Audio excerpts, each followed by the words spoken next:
So the FBI announces an arrest today in the pipe bomb related to January 6th. Something about this, I don't know. Something stinks here, I think. Welcome to the show. Glad you're here today. 855-839-1210 on X at Rich Zeoli. Appreciate you being here today. A lot going on. It's a busy day, and big announcement from Kash Patel, Pam Bondi, Dan Bongino, as they were discussing all these things. And it's, I don't know. They said no new information. They didn't get any new information on this. So they just apparently dusted off some old things that were just hanging around the FBI. I don't know. This guy's apparently a leftist. So, a couple thoughts. Number one, first of all, you have the vice president-elect of the United States of America, Kamala Harris, at the Democrat National Committee in D.C. She's at the DNC. And apparently, even though there was a bomb, they don't shut everything down and move her away. And she barely talks about it. She mentions it in her book briefly. The January 6th committee only brought up the pipe bomb 5 times. We went after and arrested old ladies for using the bathroom in the Capitol building that day. But it took us all these years to get the guy who allegedly planted the pipe bombs the night before on January 5th. Now, this Brian Cole, we don't know much about him. I'll just say this. I hope they have really good security in this guy's jail. And I hope the cameras don't reset at midnight for 2 minutes and then find out they don't reset at midnight. You know what I mean? I don't know. It's something about a guy that I know in law enforcement who's dealt with this kind of stuff his entire career. I won't name his name, but he has a couple of things up. His radar's up after listening to that. He said, why would you leave pipe bombs with 1-hour kitchen timers out in the open the night before? There are over 1 million hits online relative to how to make explosives, yet this mix that this guy used failed, so the bomber never tested it. The FBI did not recover a single piece of DNA evidence from either of the pipes, the timers, the wires, the powder, steel wool, etc. Something about this screams BS. Yeah. It also comes right after Kash Patel and Dan Bongino. There was that piece about them. It was written by Miranda Devine, saying there's people losing confidence in them within the FBI. I'm not suggesting here that they're engaged in some sort of a cover-up. I'm just saying that there's more to this story. Obviously, there really is. There's a lot more to this story, and if it turns out that they were violent, crazy leftists who were doing things like planting pipe bombs and putting up gallows and all the other things, then that really plays into the story that we've all talked about since January 6th, which is that there's no way that there were not people there organized to commit violence. And there was no way that they didn't have help from people. I mean, Ray Epps saying, go in the Capitol building. Mike Pence that morning decided that the Constitution did not allow him to do anything other than a ceremonial role. Yet there apparently was a gallows that was set up that day on the lawn of the Capitol building. Think about this now. In response to that, I just have to ask the obvious question. Where does one get a gallows with that little amount of time?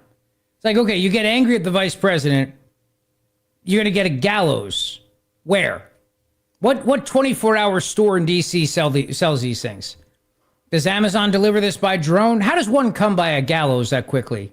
I feel like that needs a little bit more planning, don't you think?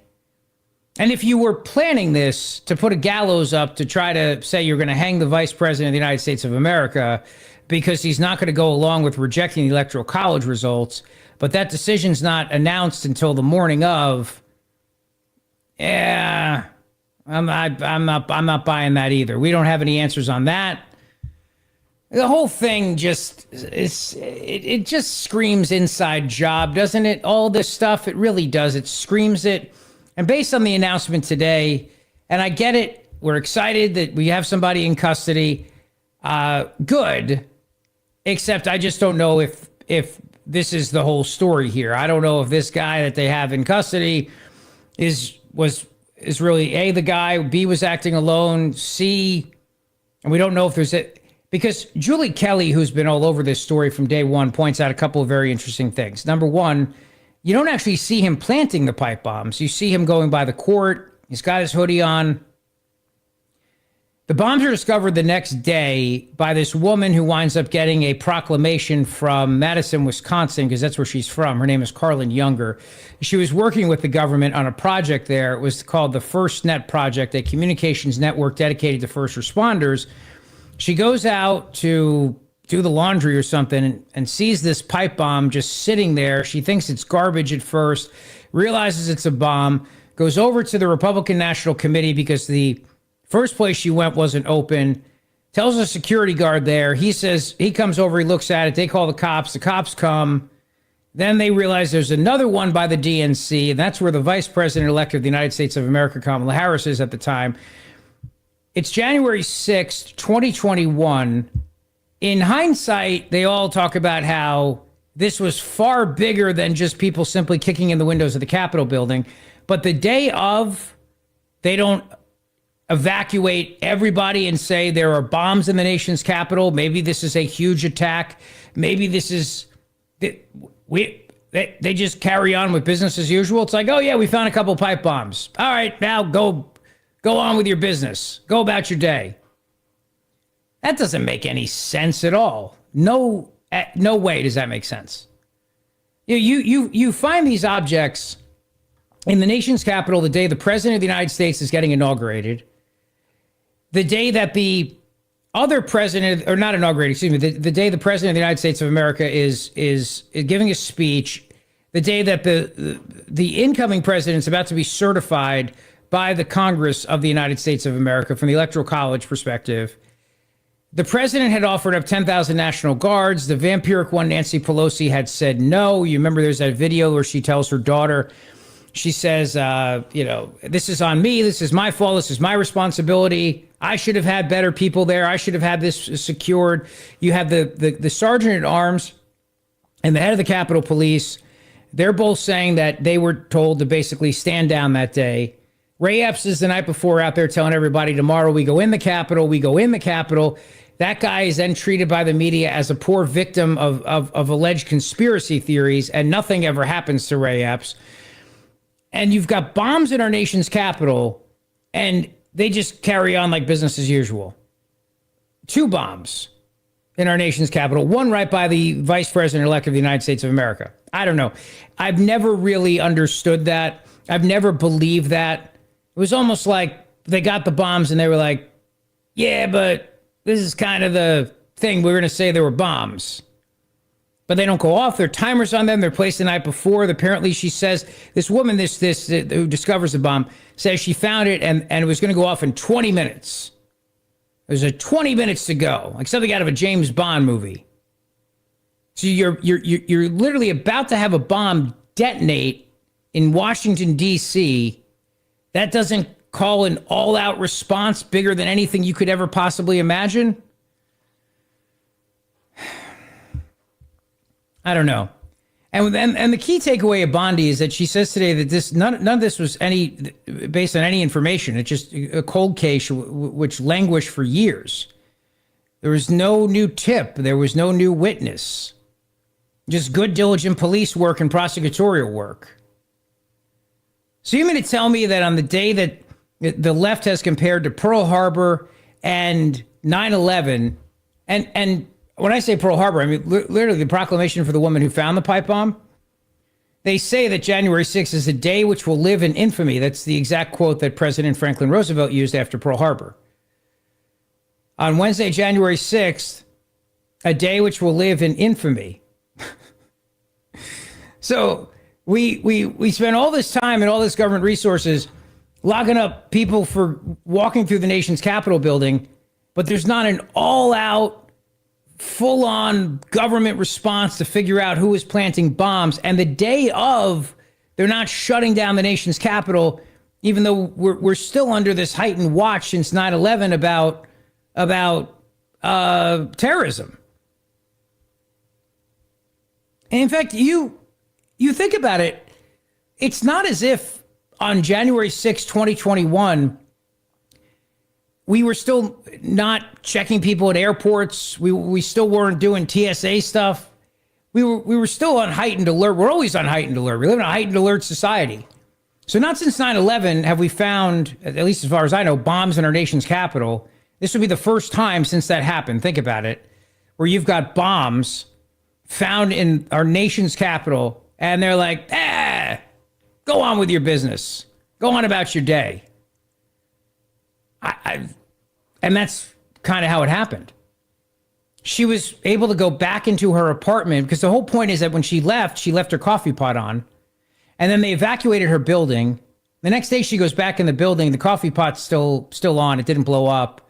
And some friends come over. They have a glass of wine. They sit there talking. They're like, I can't believe what's happening in our country right now. I can't believe how close we came to being blown up. And then the footage of the January 6th at the Capitol, they keep showing the footage over and over again. And all these years later, they finally arrest this guy for allegedly planning these things. But and he's apparently a leftist, and he apparently hates America. And he's I don't know. There's something's not adding up here about this. Here's the clip I mentioned. Thank you, Matt, for finding it. Nancy Pelosi, the vampiric one, admitting that she was responsible for the National Guard not coming in on January the 6th and taking full responsibility for it. This is her daughter's documentary that she did, the vampiric one, Junior. Take a listen. We have responsibility, Terry. We did not have any accountability for what was going on there, and we should have. This is ridiculous. You're going to ask me in the middle of the thing when they've already breached the inaugural stuff that should we call the Capitol Police? I mean, the National Guard? Why weren't the National Guard there to begin with? They thought that they had sufficient resources. That is not a question of how they had. They don't know. They clearly didn't know, and I take responsibility for not having them just prepare for more.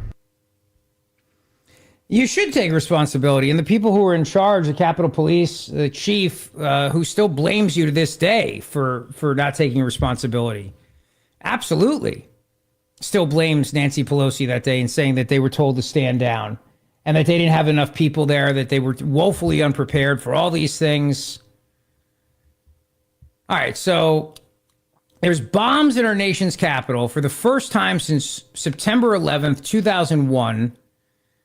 You've got the president of the United States a mile away. You've got the future president of the United States, or vice president of the United States, literally in the building where one of these bombs is discovered. You've got every single member of Congress there to certify the presidential election of the United States of America. You carry on like it's business as usual. You don't think maybe we're under attack. You don't think maybe that this is bigger than this. So then, what did they think? It was a hoax? No, they didn't think it was a hoax, because they went on to talk about how MAGA was trying to blow up the Capitol building or blow up something or kill somebody or something. But then when they have the January 6th committee, they only reference the pipe bombs 5 times. They don't put all the resources of government into figuring out who did this. And the day of, they're not worried that this could be that the nation's under attack. That the pipe bombs are meant to distract people from other things. Yet grandmas who use the bathroom, they go to prison. This all just doesn't make any sense to me. I'm sorry. It doesn't make any sense to me. Here's Pam Bondi saying that the cold case languished for years. All right. This is cut number 4 from today's press conference. Here's the Attorney General, cut 4. This cold case languished for 4 years until Director Patel and Deputy Director Bongino came to the FBI.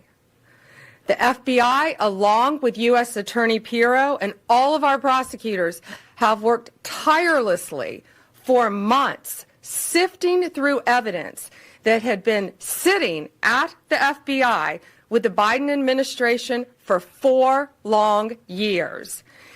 Let me be clear, there was no new tip, there was no new witness, just good, diligent police work and prosecutorial work, working as a team along with ATF, Capitol Police, Metropolitan Police Department, and of course, the FBI.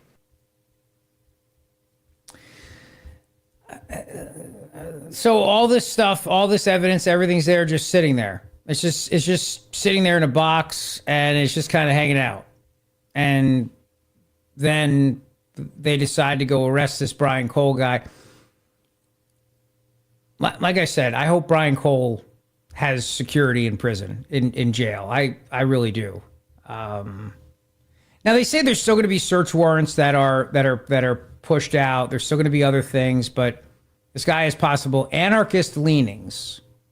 Anarchist leanings is what they're saying now about this guy. The alleged suspect here. This is cut number 2.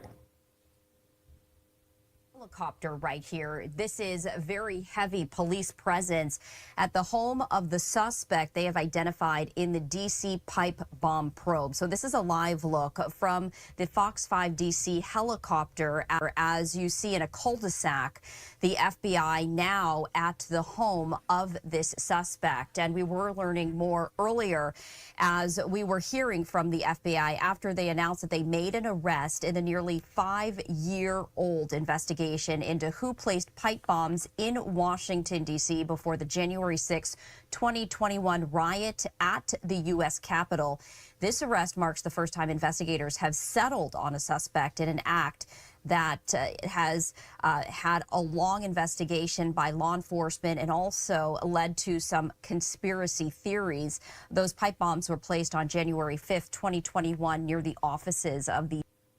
What conspiracy theories is that snarky reporter from Fox 5 in DC? What conspiracy theories, out of curiosity? What? If a guy does turn out to be an anarchist, a leftist, well, then the theory that there were people there that day who were Antifa and these others is confirmed. If it turns out that this guy had nothing to do with it and he's just walking around with a hoodie and he's on video and he's got a hoodie, but they don't really know if he's, then they're getting somebody just to say that they got somebody. And if it turns out that there were other people involved here in this, and then the government was covering it up, well, then that's not a conspiracy theory for those of us that were suggesting that the government was covering this up. I mean, that's what's the conspiracy theory? I'm trying to understand this exactly. If the government had all this information, there were no new tips, there's no new information, they're just all sitting there at the FBI, and for years we've all been suggesting that this particular thing was something that the government was not being honest about, along with who were the people that were there that day who were either FBI informants or FBI agents, why was Ray Epps telling people to go inside the Capitol building? Who the frig gets a gallows, like on the spot, gallows.com. It's not conspiracy theory here. It is questions that we still don't even have answers to, but we're just told, okay, now it's all better. It's all fine. So I think today we have a lot more questions than we do answers. I think Julie Kelly, who was on with Benny Johnson earlier, and I watched the interview, she made a couple good points too as well, which is we don't know if this guy actually planted the bomb in front of the DNC. We don't know if it was... See, the timeline of this is still something we're not certain of. They're saying he planted them the night before. They have him on video, but we don't actually see him do it, apparently, is part of this too as well. I don't know. How does nobody give tips? Nobody within federal law enforcement, the FBI, nobody in any way leaks this, or like with all the leaks in Washington, it's like we know who the pipe bomber is, but we're not going to say anything. We're just going to keep this quiet. We're going to just kind of brush it aside over here. You know what I mean? Like, that doesn't make any sense. None of this makes any sense. Here is, let's see here. We have, let's see now, this is Kash Patel, FBI Director Kash Patel. What he said today regarding the execution of this arrest of the pipe bomber was flawless. Take a listen. When you attack American citizens, when you attack our institutions of legislation, when you attack our nation's capital, you attack the very being of our way of life. And this FBI and this Department of Justice stand here to tell you that we will always refute it and combat it. We will provide the safest country the nation has ever seen under President Trump's leadership here. And that's what we did here today with great resolve on a case of massive public importance, as it should be. An individual who is now alleged to have placed multiple explosive devices to blow up multiple people and multiple officials, innocent civilians, is now arrested thanks to the brave men and women of the FBI and the interagency. I want to take a moment to thank the Metropolitan Police Department, the United States Capitol Police, our brave prosecutors, the Department of Justice, and our leader, Attorney General Pam Bondi, and U.S. Attorney Jeanine Pirro, whose relentless work on this case made this possible. As the Attorney General said, we did not discover any new information. What we did, an investigation spearheaded by the Deputy Director and the ADIC of our Washington field office, brought in a new team of investigators and experts, re-examined every piece of evidence, sifted through all the data, something that the prior administration refused and failed to do. As a result of that, we generated numerous investigative leads, executed multiple legal process with our U.S. attorney partners, and came to this conclusion today. And that is why we were able to safely secure this individual into custody.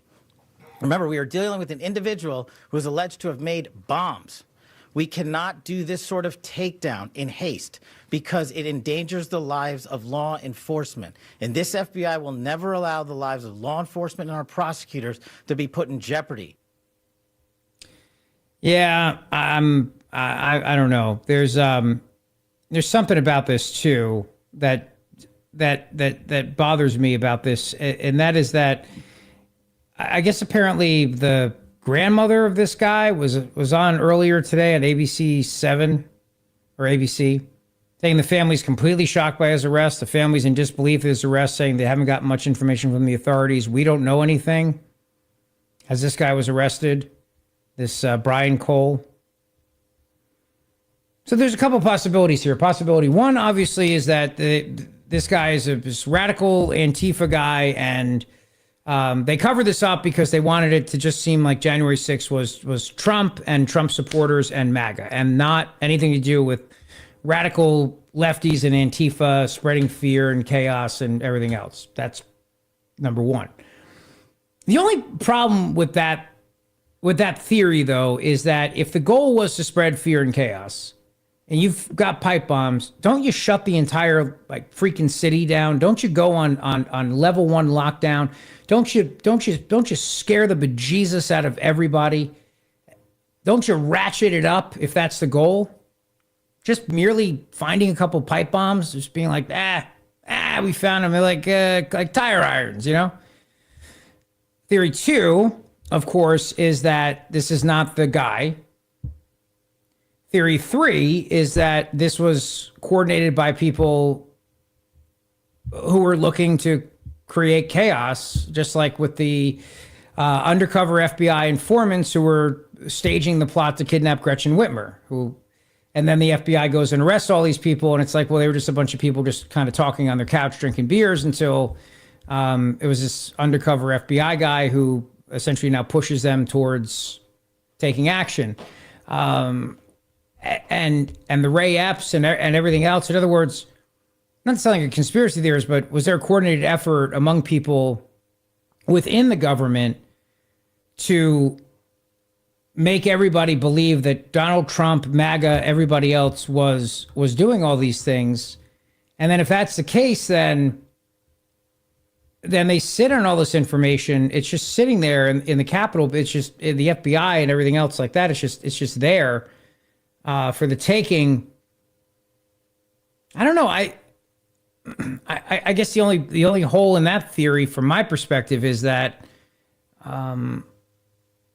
if they knew all along he was a lefty, then that means they knew who he was the whole time, doesn't it? I mean, if it turns out that this guy's a lefty, and that's why they didn't want it released, they didn't want Christopher Wray and these other people didn't want his name going out there, and that means they knew who he was. Because how else would you know he's a lefty? How else would you know he's an anarchist? So that means then they probably have known who this guy was from day one.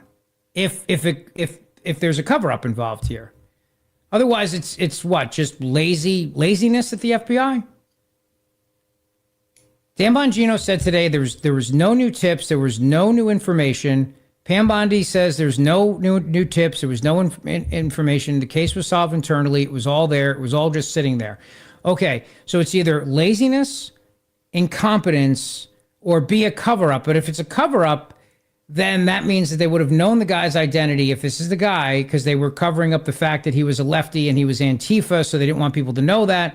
So they covered it up, but that means then they knew who he was the whole time, and then nobody leaks that. Okay, that's something that doesn't make a lot of sense. And then the other issue, too, that doesn't make a lot of sense with that is then if there were other people involved here in covering up who this guy was, who this guy is, his identity and everything else, don't we know that? Don't we figure that out? I mean, you can't tell me there was just like somebody walks down to the mailroom and there's a box on the table and they just dump it over and there's all these documents linking this guy Brian Cole to pipe bombings. So I don't know. There's a lot more questions than I have answers. I can tell you that right now. No doubt about it. 855-839-1210 on X at Rich Zeoli. If you'd like to weigh in, you can weigh in on our YouTube chat as well. Feel free to do that.